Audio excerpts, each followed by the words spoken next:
Hey everybody, this is presentation number 5 on Homage to Catalonia for POS 499, George Orwell and 20th Century Political Life, a senior seminar taught in the Political Science Department at the University of Maine, and I'm the instructor, Rob Glover. So we'll cover a number of things today.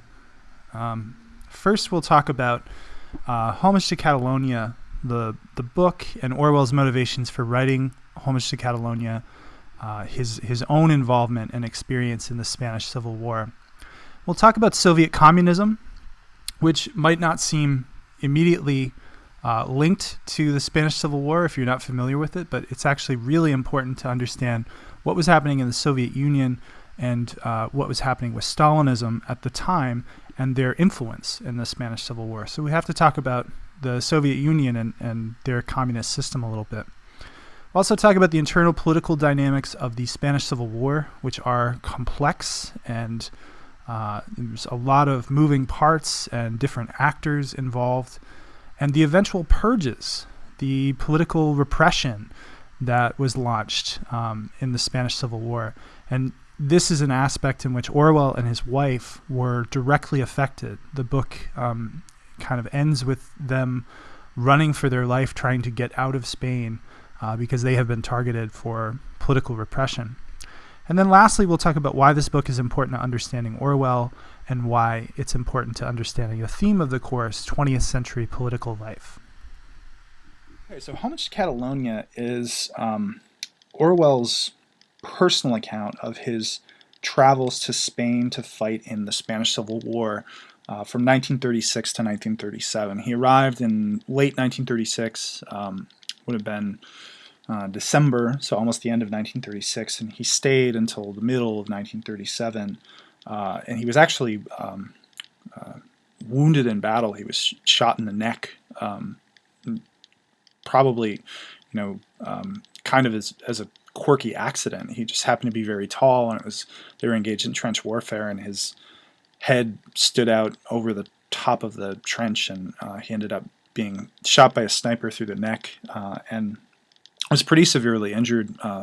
Really lucky that he didn't die. Actually lost his voice for a while and ended up recovering, but seriously injured as a result of his service in the Spanish Civil War.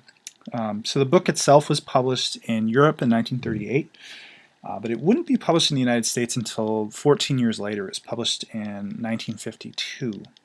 And so he fought for a little under a year with an entity called the POUM, the P-O-U-M, which is an acronym that basically stands for something like the Party of Marxist Unity. It doesn't quite translate perfectly because obviously it's in Spanish, right? But he fights for the POUM, which is one of many different factions fighting in the Spanish Civil War, and he is injured in battle. He's shot through the neck. So this is a picture of Orwell. It's one of the few surviving pictures of Orwell during this period. You can see him. He stands out. He always stands out in pictures of this type because he's often much, much taller than the people that he's around. He was about 6'4", and he's at least a foot taller than all these people. And they're, on the battlefield. There's some sort of mounted weapon here in front of them, and you see they're kind of, their ragtag uniforms, and their weapons are, most of the weapons that they would have been using would have been like late 19th century German infantry rifles, which were not the best weapons. And interesting here too is the fact that his wife Eileen is in this picture as well. You see her, she's kneeling beside Orwell right in front of him, and she actually went to Spain with Orwell. She didn't fight in the war, although there were female soldiers fighting on behalf of the Spanish rebel forces, but she had kind of an administrative clerical post during the war, and she was working for the POUM as well, based in Barcelona. So one of the few pictures that survives, Orwell had a number of diaries and pictures and keepsakes from this period stolen from him. They were either stolen by Spanish government forces, which is a possibility. They might have been stolen just by a thief, somebody that was they looked of interest and they took them. They also might have been stolen by Soviet agents. There was a pretty heavy Soviet presence in Spain at this time, and Orwell was being watched closely, and so they may very well still exist somewhere in the vast archives of materials that are left over from the Cold War period, and KGB files and things like that. They might be out there somewhere. But this is one of the few pictures that we have of Orwell at this time. You see kind of what his surroundings looked like. So before we start talking about the book itself, we have to ask ourselves, why was Spain in a condition of civil war? And so I'll give a really quick backdrop to this. Basically from 1923 on, Spain had been under a military dictatorship ruled by this man, Miguel Primo de Rivera. He was a military officer who ruled over the country from 1923 until 1931. In 1931, the military dictatorship was overthrown. It was replaced by a democratically elected government known as the Second Spanish Republic. They overthrow the military, they overthrow the kind of dictatorial rule that had preceded it, and they have an elected government. They have a republican government, meaning that power is divided. It's not vested in a single actor or set of actors like the military. But the country was divided.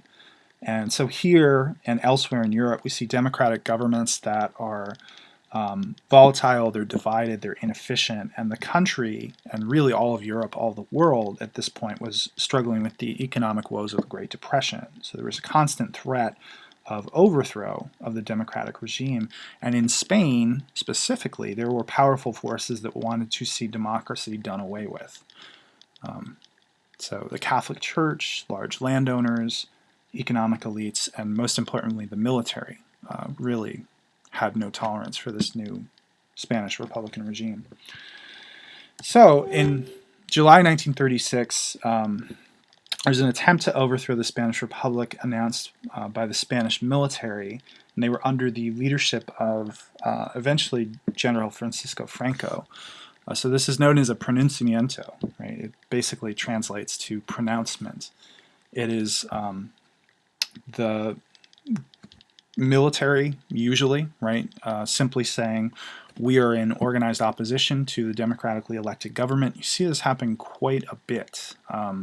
It's happened in Spain, it happened in Portugal, it happened quite a bit in Latin America, where there would be these pronunciamientos. It's the military saying, we don't support this democratically elected government, we stand in opposition to it, and either the democratically elected government can step down and we will take over for some period of time, or there will be violence, right? The military will face off against kind of the civilian component of the government, the civilian elected government. And this wasn't simply, Franco and a band of friends. It was a highly coordinated effort. There were a number of generals that had stated their opposition to the democratic regime, and a number of Spanish military units were pledging their support for the military. So if this comes to some sort of outright conflict and there is armed struggle, we will side with the military.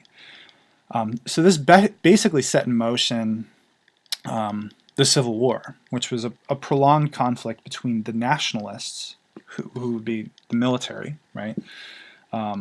They wanted to see the end of the Second Republic in Spain, and a group known as the Republicans, who wanted to see some sort of retention of that democratic regime, that Second Republic. This is also happening in the larger context of fascism in Europe. So fascism today has simply kind of become a loose term of abuse, right? If you say someone is a fascist, then you say they're not open to the input of others, and they're controlling things, and they want complete control and can't tolerate any form of dissent. But fascism as a system of government actually has a pretty precise definition. So fascism, at this time, it would mean a non-democratic government. So the people weren't going to be actively involved in decision-making.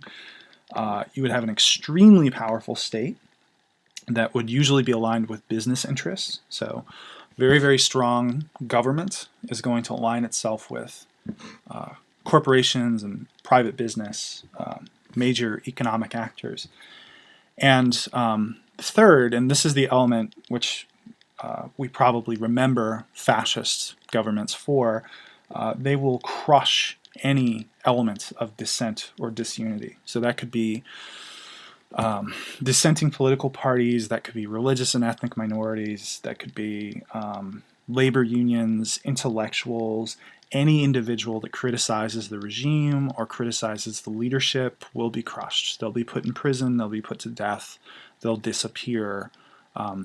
This is, what fascist governments are notorious for, is the fact that there is no dissent tolerated. It's a very kind of unified vision of society, and anyone who steps outside what they define proper, right, what the limits of speech and the limits of discourse are, they will be crushed. So fascism was on the rise at this point in Europe. We had Germany under the sway of Adolf Hitler and the Nazis. We had Italy under control of Benito Mussolini.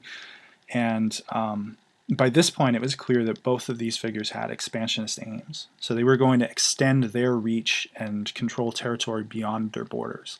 They weren't going to be content to simply have control over their own territory. To Orwell, the nationalists in Spain under Francisco Franco were yet another instance of this. So when he says fascists, when he says, I went to Spain to kill fascists, he is referring to the nationalist forces of Francisco Franco. In reality, Franco's regime was pretty different than Hitler or Mussolini. So both Hitler and Mussolini had these kind of bizarre visions of the future. They wanted to create these militaristic, ethnically pure, economically strong, unified countries. And so they had this notion of looking forward to the societies that they were going to create after they had purged all the people that disagreed with them, all of the threatening elements, foreign adversaries, things like that. So they were looking forward to the future. Franco was different. Franco was looking backwards. He really wanted to restore the unequal system of power and wealth that had been in place prior to the establishment of the Second Republic. And he viewed the Second Republic as destabilizing. He viewed it as a kind of a break from Spanish tradition. So he was looking backwards to the past as opposed to looking forward to the future. And just in terms of the scale of violence, Franco was awful, certainly, right? I mean, he killed a lot of people. He was brutal in certain respects. But we really don't see anything close to the utter horror that exists in Germany at this time. In terms of sheer numbers of people killed under his rule, it's not comparable. He killed a lot of people, particularly while he was consolidating control, but we don't see anything similar to the Holocaust or concentration camps under Franco. He's more your traditional kind of strongman military leader, not a Hitler, not some sort of maniacal figure that has these bizarre violent impulses. Franco and his forces eventually win the Civil War, and the Republican forces, the forces that wanted to retain democracy, were defeated, and a military dictatorship was established, and it lasted a very long time. It lasted until the 1970s. Right? Now, the moment that Orwell finds himself in Spain is a really interesting moment.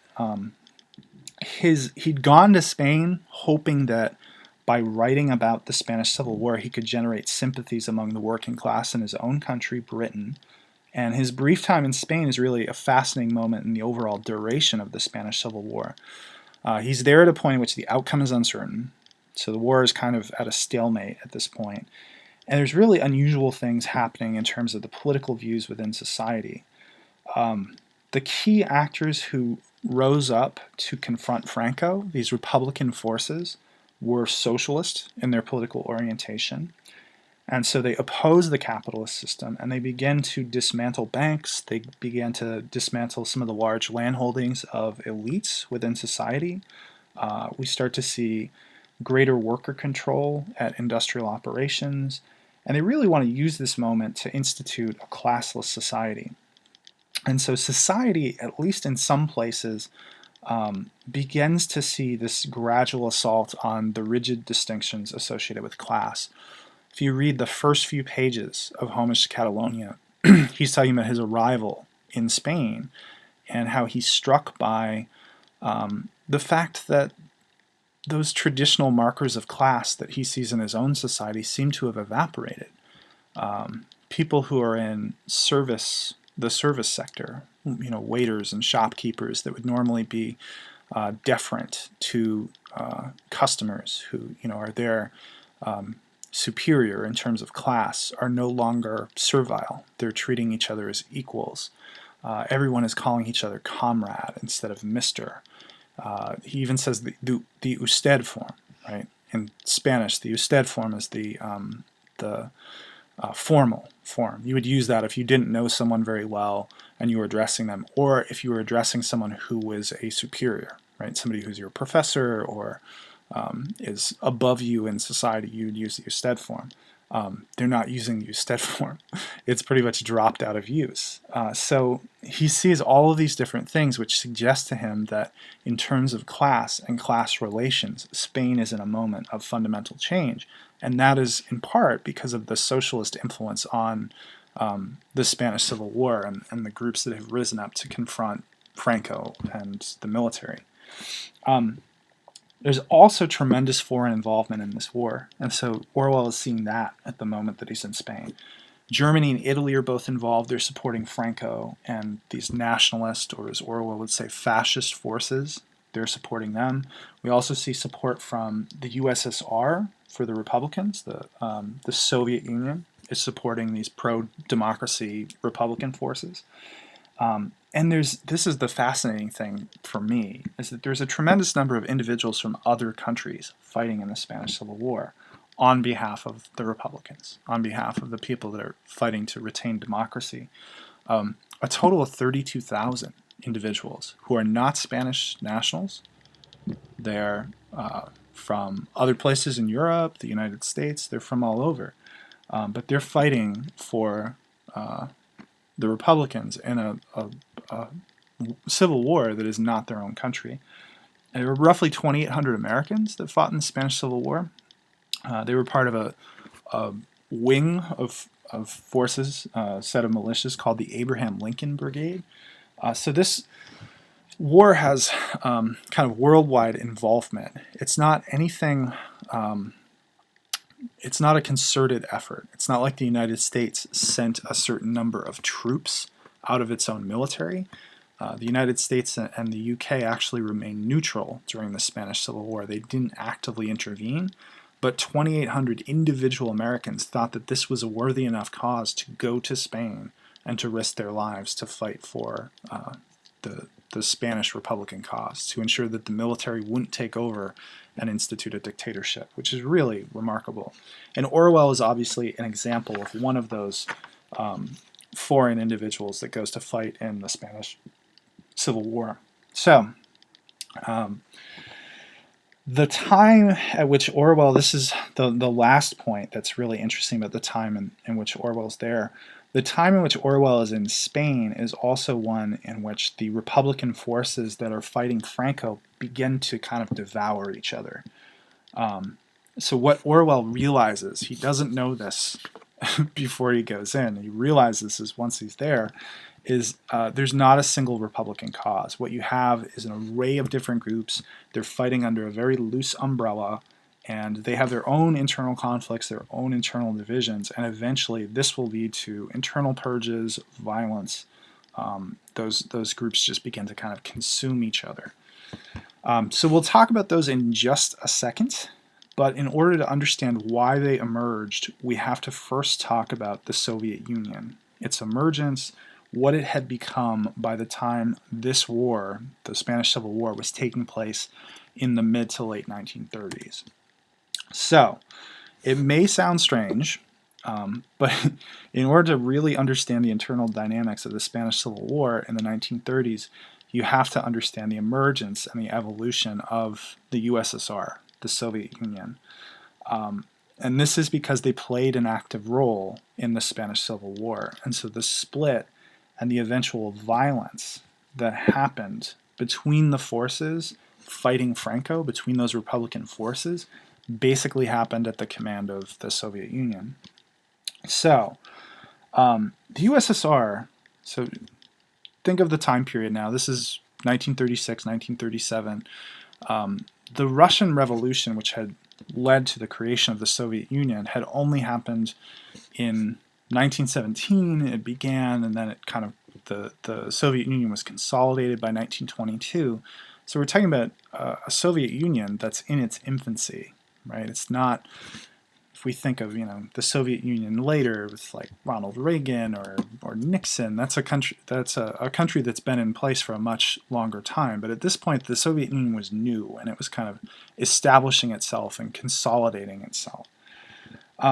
So it begins with the Russian Revolution in 1917, but the Russian Revolution is really a series of revolutions. You have the overthrow of the monarchy. Tsar Nicholas II and his family are killed in 1918, and then there's an internal power struggle that lasts until the early 1920s. The eventual outcome is that the Bolsheviks, who are a radical socialist group, they're victorious over some more moderate groups. And the core leadership of the Bolsheviks is Vladimir Lenin, who you see here, Joseph Stalin, and then Leon Trotsky. And Leon Trotsky, it's amazing because later on he was eventually kind of written out of the history of the emergence of the Soviet Union, but played a really important role initially. So there's a brief period after the revolution is over, or the series of revolutions is over. There's this brief period of democratically elected Soviets. A Soviet was like, a parliament, basically, at the regional level. But it becomes clear that the ideology of those leaders, Lenin, Stalin, Trotsky, is not supported everywhere. So Russia is an enormous country, and then they take on other entities to form the Soviet Union. So you have this vast, vast country in terms of geography, and the radical socialist views are not going to be supported everywhere. So the initial period of democracy potentially leaves the revolution vulnerable because not everyone shares those radical socialist views. So a couple things happen. One, Soviet Union becomes a one-party state. The Communist Party is the only party or set of beliefs that is allowed, right? So at that point, we can't really say that we're dealing with a democratic country anymore. If we were to have elections, but we outlawed every party except for one, and the candidates were carefully vetted, we would say, well, that's not really a democracy. And that's basically what happens really, really quickly in the Soviet Union.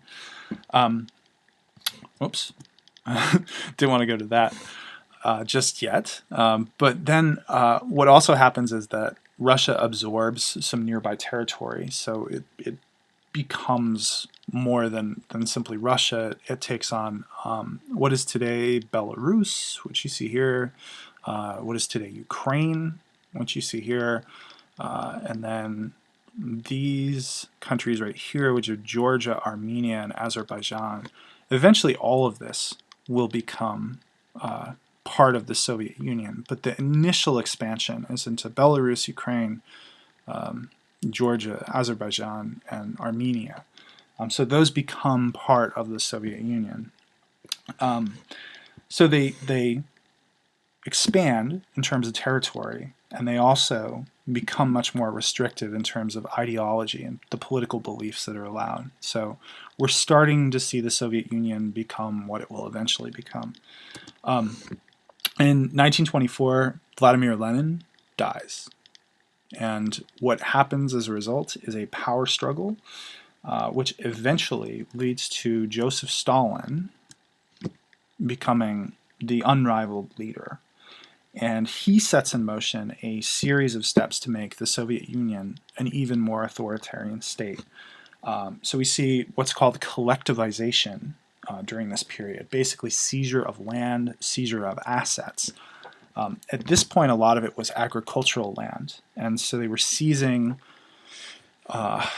land that was used for farming, and they were creating these massive state farms. But eventually this becomes a much broader assault on private property. It basically comes to a point where there's no private property in the Soviet Union, and the state essentially owns everything. The government owns everything. We also see, as a result of this effort in terms of agriculture, we see forced relocation of populations. So if you're going to have these massive state farms, which Stalin argued were needed because of a history of famine and not having enough food for the population, if you're going to have these state farms, then you need people to work them. And so there was efforts to kind of relocate people based on the larger economic and agricultural needs of the Soviet Union. So, millions of people had to kind of pick up and relocate, and those who resisted this process of relocation were killed or sent to prison, mostly killed. This is an incredibly deadly period in Soviet history in which Stalin killed a lot of people who resisted this effort. So we have collectivization, we have seizure of private property, we also have rapid industrialization. Stalin thinks that the way to consolidate the revolution is, to build up your industrial base and become a military power, and in a space of in a very short time span, builds the Soviet Union into that military power. At the time that the revolution happened, Russia was basically an agricultural country, right? The vast majority of people were farmers or engaged in agriculture. And only within the space of about 35 years, what was then the Soviet Union had become a major technological and military power, rivaled really only by the United States. In order for that to happen so quickly, in such a short time span, needed to have a top-down, very authoritarian process to push it forward, because it's difficult to achieve industrialization that quickly. So a process of rapid industrialization, and then a centrally planned economy. Meaning, basically, what is a centrally planned economy? Meaning, basically, that the decisions about production, allocation, prices, labor, all of the things that individuals, and firms make choices about in our capitalist economy, those were being made by a central authority. They were being made by bureaucrats in Moscow, Stalin himself, right? And then they decide how much of a good is going to be produced, or what the economic goals of the entire Soviet Union are going to be, and they set in motion a series of what are called 5-year plans to carry out those goals, right? So decisions come from a central authority linked to the government, as opposed to individual firms, producers, consumers. It's a completely different model of economic organization. So some radical changes are happening under Stalin, but the one that I think we're probably most familiar with is political control and squelching dissent. So this is a period in which political surveillance ramps up. People are being very, very closely watched to ensure that they're not doing anything which is threatening to Stalin, the Soviet Union, anything which disrespects or challenges the authority of Joseph Stalin. And those who do such things, those who are viewed as politically problematic, too much of a risk, too willing to engage in speech that might criticize the regime, are either thrown in jail or killed.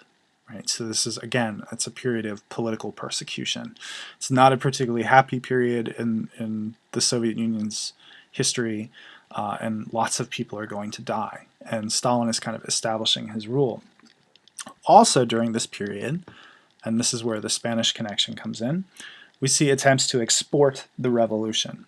Right? So this revolution, which has happened in the Soviet Union, which has led to a socialist society, a one-party state, communist rule, the thinking was that you needed to export that revolution elsewhere. It couldn't just be, Russian workers or Ukrainian workers who were part of this great experiment. It had to be really a global movement of all workers.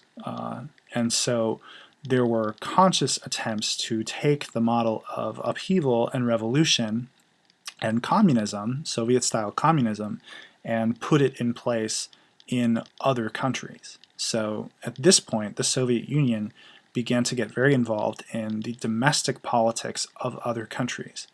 And the Spanish Civil War, Spain, what was happening in Spain, was one of the countries that they kind of set their sights on, and they started to become involved.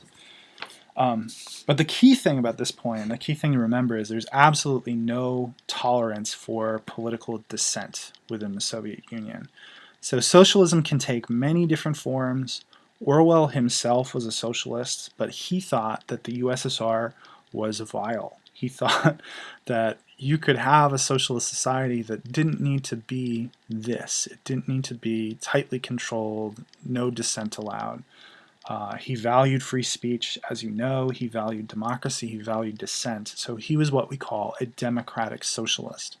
Stalin, by contrast, saw nothing wrong with suspending democratic freedom to achieve these larger goals: industrialization, creation of a strong military, securing the revolution against those who might try to overturn it.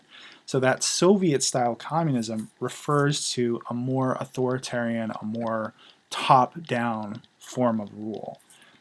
It's a really important distinction because the different forms of socialism, what we saw in Spain among the Republican forces, how they start to fight and they start to consume each other, was basically a battle between these different forms of socialism. A democratic socialism that values dissent, that allows kind of freedom and autonomy and choice, and a more authoritarian socialism that has very, very little space for dissent, very little space for people to challenge the party or challenge the party line. So one of the reasons why Orwell is so fascinating to read on the Spanish Civil War is his analysis of those internal dynamics, the infighting between folks that should have been united in confronting Franco, that were united in confronting Franco and the nationalist forces. All of these internal divisions emerge, and they're very complex and hard to sort out for an outsider.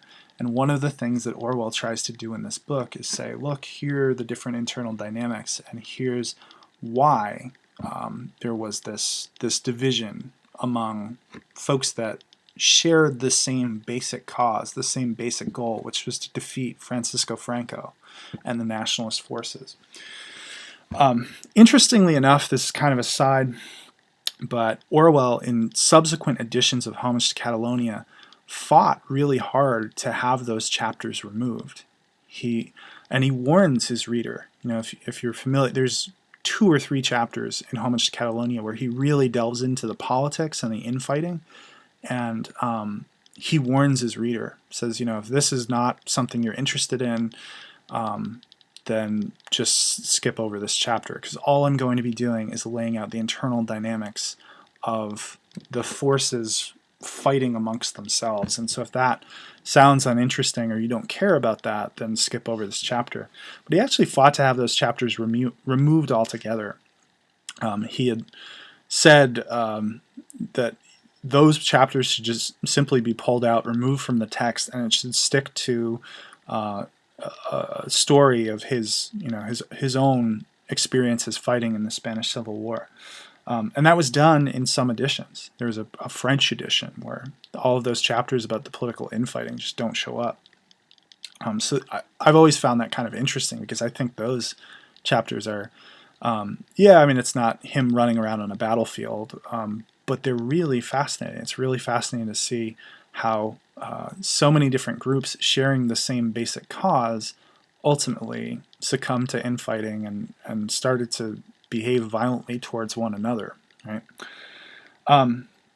So what does the communists' connection have to do with the Spanish Civil War?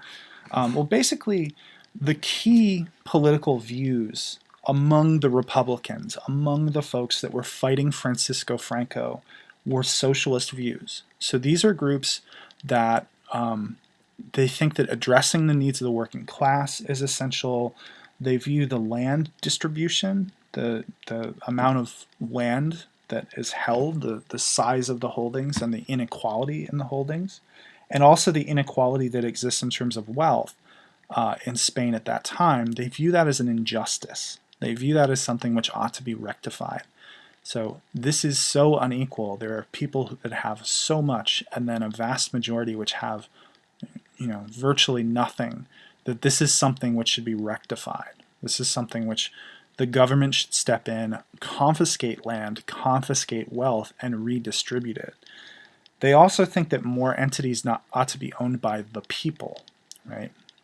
So one of the things that they will start to do in the areas that they control are taking over banks, taking over utilities, taking over economic enterprises, and running them and managing them in a public ownership fashion. So it's no longer a private entity or a single individual, which is owning these enterprises. It's the people, right, administered by representatives of these groups. And lastly, they think that social relations should reflect that basic equality. And we shouldn't have these rigid distinctions based on class. So as I mentioned at the outset, we start to see that. We see some of the ways in which those distinctions based on class are breaking down, and things are becoming more level, more equal. So that's the kind of the unity of these different groups encapsulated within the larger entity, the Republicans. But beyond that, there's tremendous division within and among the socialists. So there's a tremendous amount of infighting and disagreement about objectives, about fundamental principles. Right? Okay, so who are the major actors? Major actor, probably the major actor among the Republican forces, is the Communist Party. The PSUC stands for Unified Socialist Party of Catalan. Here you see one of their propaganda posters. There's actually, it's interesting here because in addition to the PSU, and there would have been a C to stand for Catalan, you see UGT, which is another acronym for another group called the General Union of Workers. By looking at that, you can tell that this is a propaganda poster from fairly late in the Spanish Civil War, because the PSUC absorbed the UGT into it. Right? All of these acronyms and their relationships are fluid. Initially, the UGT was not aligned with the Communist Party. But the Communist Party is the biggest actor, and it is the actor that is most closely aligned with the Soviet Union. It's part of something called the Comintern, which is basically a group of communist parties, factions existing globally that answer to Moscow, right? Take guidance from Moscow, get support from Moscow and the Soviet Union.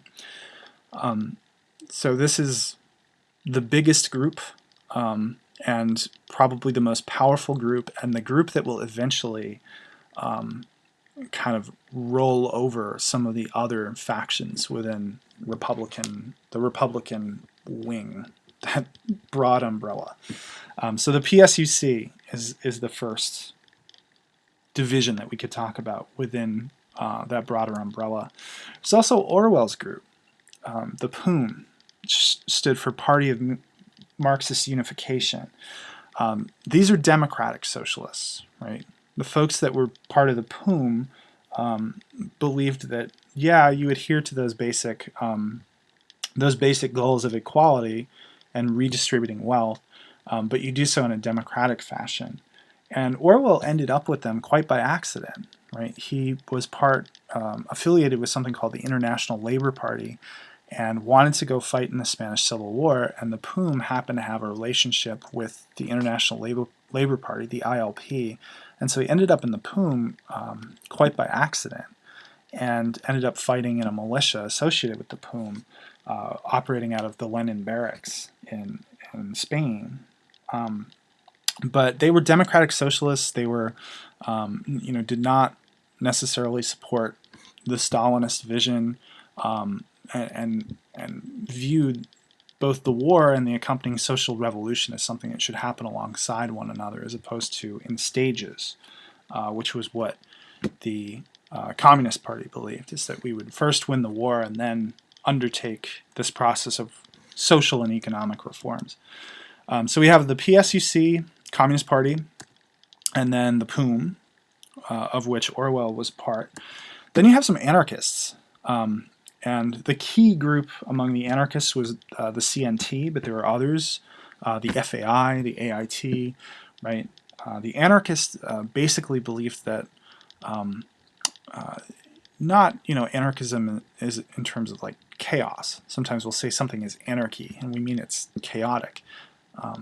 But they believed that society should be run by workers, right? You create these kind of workers' councils. You don't necessarily need a government separate from workers' councils to make decisions about how society should be run. And economic organization kind of supplants political organization. So they're very, very left-wing. And that's another group that you have within this broad umbrella that's fighting Franco, radical anarchists. And then, as I mentioned at the outset, you have other left socialists. I mean, there's other groups. A lot of these are linked to organized labor. The UGT stands for the General Union of Workers, right? And they were initially aligned with this group, the CNT, right? So they were kind of further over on the spectrum, towards a radical group. They were closer to anarchy. And then they had this break with the CNT, and they ended up opting for collaboration with the PSUC, right? So the UGT initially is with the anarchists, and then they shift over to the communists, right? And that basically came down to the CNT and the UGT broke over whether or not they should openly confront Franco or attempt to collaborate. And so the UGT opted for collaboration, and the CNT opted for confrontation, and they split. So the Communist Party, like I said, was the only one of those groups that was affiliated with Moscow. It was affiliated with the Soviet Union.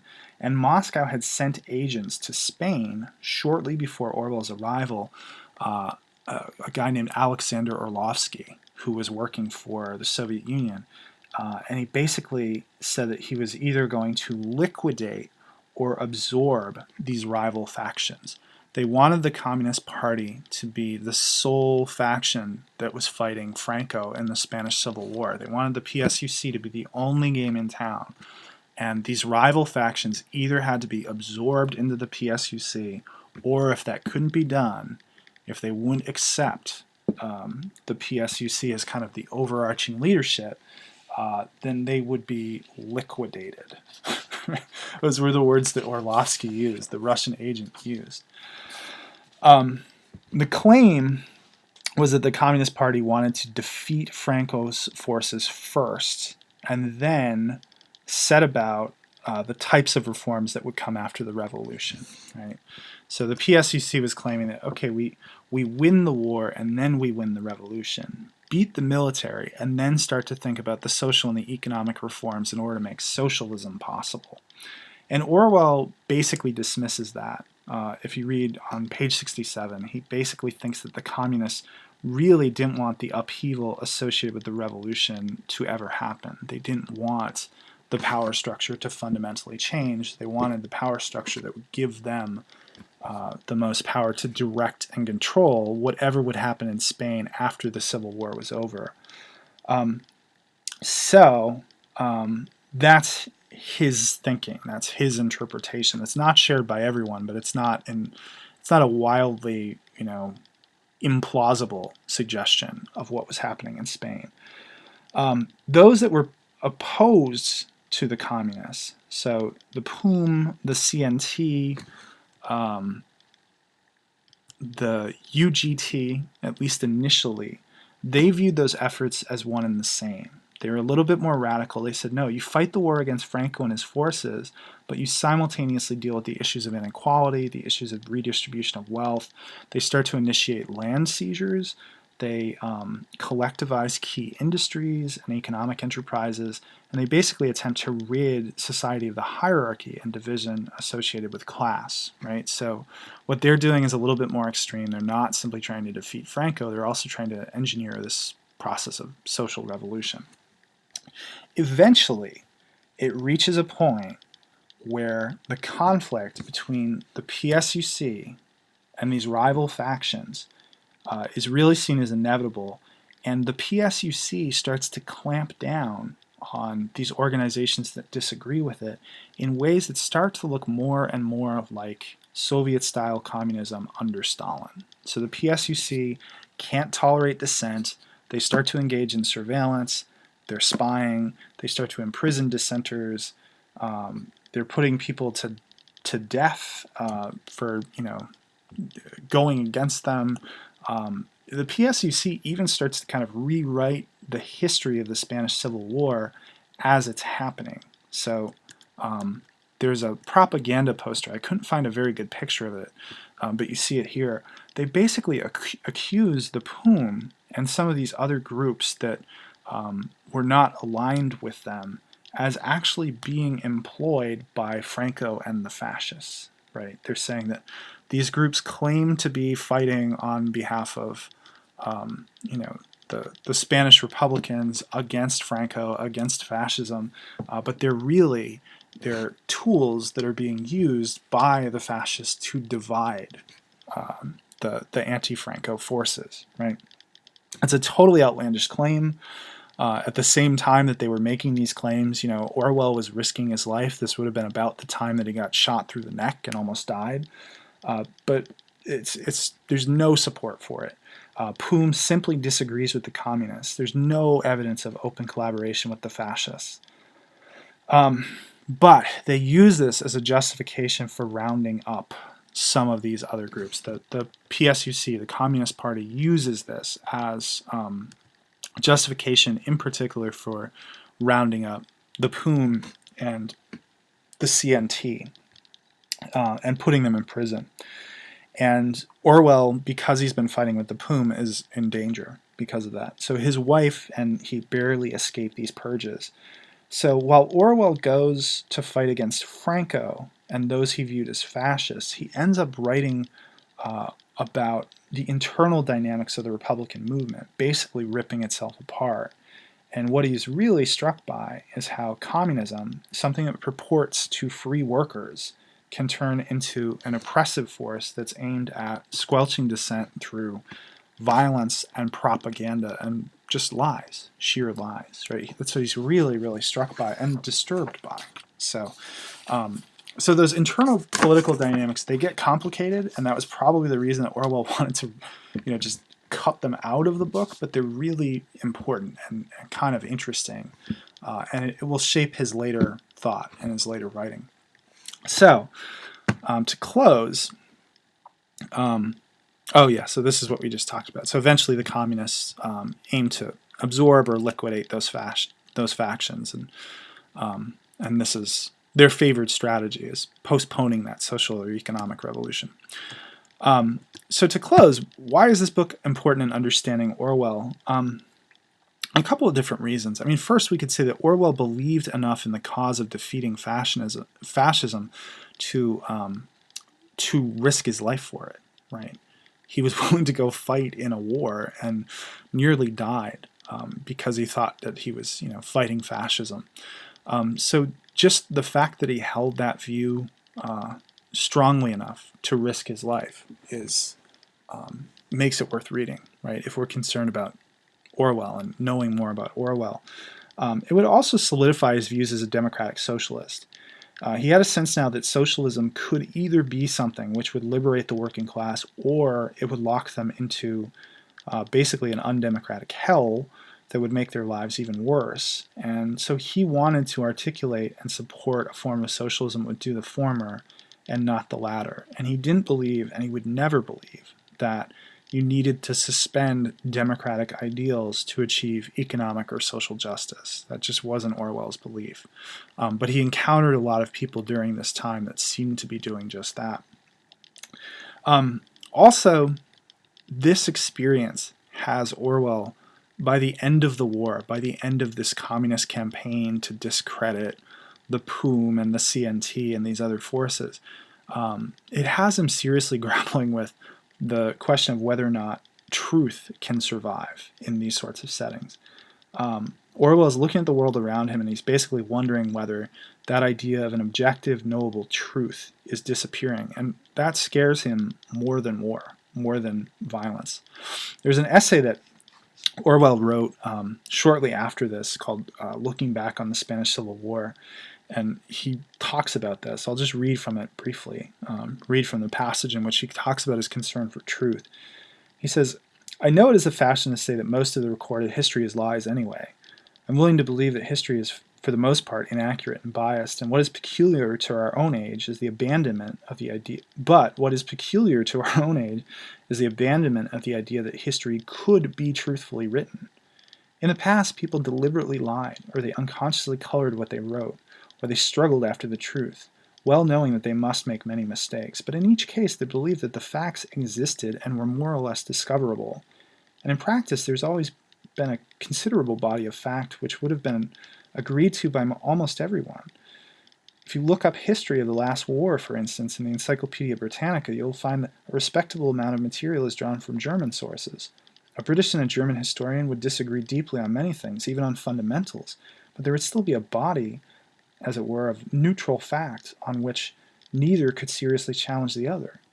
It is just this common basis of agreement, with its implication that human beings are all one species of animal, that totalitarianism destroys. Nazi theory, indeed specifically, denies that such a thing as the truth exists. There is, for instance, no such thing as science. There's only German science, Jewish science, etc. The implied objective of this line of thought is a nightmare world in which the leader, or some ruling clique, controls not only the future but the past. If the leader says of such and such an event, it never happened, well, it never happened. If he says that 2 and 2 are 5, well, 2 and 2 are 5. This prospect frightens me much more than bombs, and after our experiences of the last few years, it is not a frivolous statement." So what he's saying is he's seeing things at this point, with the rise of Stalin and then what happened in the Spanish Civil War, that suggest that the very possibility of truth is at risk, that everything becomes subject to political manipulation and calculated attempts to kind of convince the masses of believing whatever suits those in power, right? So there's an attempt to say that the POUM was working on the side of the fascists. Joseph Stalin writes Trotsky out of the history of the Russian Revolution, just writes him out. It's like he never even existed. There's a story about Joseph Stalin that he would always have, when he had pictures of leadership taken, he would always ensure that no one was touching, their bodies weren't overlapping, so that when he needed to cut someone out of a picture later on, he could do it cleanly and there wouldn't be evidence that the photo had been tampered with. This is the world that we're kind of sliding into at this point. Orwell is deeply, deeply concerned about it. And some of those things that he says there, you know, if the leader says that 2 and 2 are 5, well then 2 and 2 are 5. Those would emerge later in books like 1984, Animal Farm. That idea that, you know, the state controls and shapes what people are thinking. And that's what really concerns him about what goes on in Spain. In a broader sense, if we think about 20th century political life, Spanish Civil War is fascinating, right? Some people have called the Spanish Civil War a rehearsal for World War II. It's basically happening, you know, a few years before World War II begins, and you had pretty much the same dynamics that would play out in World War II playing out on a smaller scale. You had Italy and Germany supporting Spain. The USSR was supporting the Republican cause.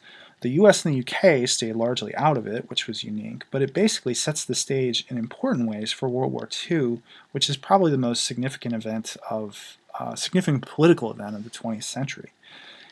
It also shows the danger of Stalin and Soviet-style communism, even from a distance, right?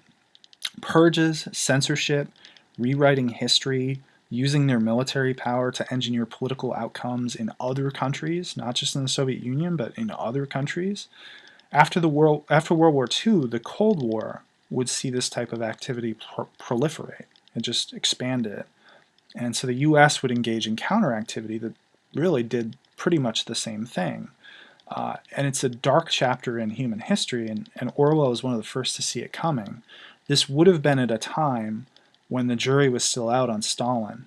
In World War II, Stalin ended up becoming our ally and was referred to as Uncle Joe, as if he was, some friendly authoritarian that was on our side. But Orwell already knows that Stalin and his brand of socialism are absolutely irredeemable, and he's dealing with a very violent and very dangerous man. Incidentally, that might have been one of the reasons why it took so long for Homage to Catalonia to be published in the United States. It didn't come out until 1952. In the immediate aftermath of World War II, or the period in which World War II was ongoing, an anti-Stalinist book like this would have been very controversial and very hard to publish in the United States. Orwell ran into similar problems with Animal Farm because it was viewed as so anti-Stalinist. He had a very hard time publishing it in the United States. So he's aware of the danger associated with the Soviet Union and Joseph Stalin, and he's only just seen a glimpse of it, right? But he already has a sense of what this might be leading to. So we'll wrap up there. We do spend 2 weeks on Homage to Catalonia. The first week is examining the initial discussion of the war, and it comes in the first half of the book, and some of which is really hilarious, right? Some of what's here is pretty funny. So pay attention to Orwell's humor. It's subtle and it's dark and it's dry and it's very British, but it's there. There's some really hilarious things that he mentions here. The second week deals with the more dark subject matter. It deals with his injury, it deals with the purges coming at the hands of the Spanish Communist Party, and his escape from Spain. So there's reading questions for both weeks to help you focus on what's important, and so I'm looking forward to our discussion of Homage to Catalonia. I think it's a great text, and I'll be interested to get your thoughts on it. Thanks.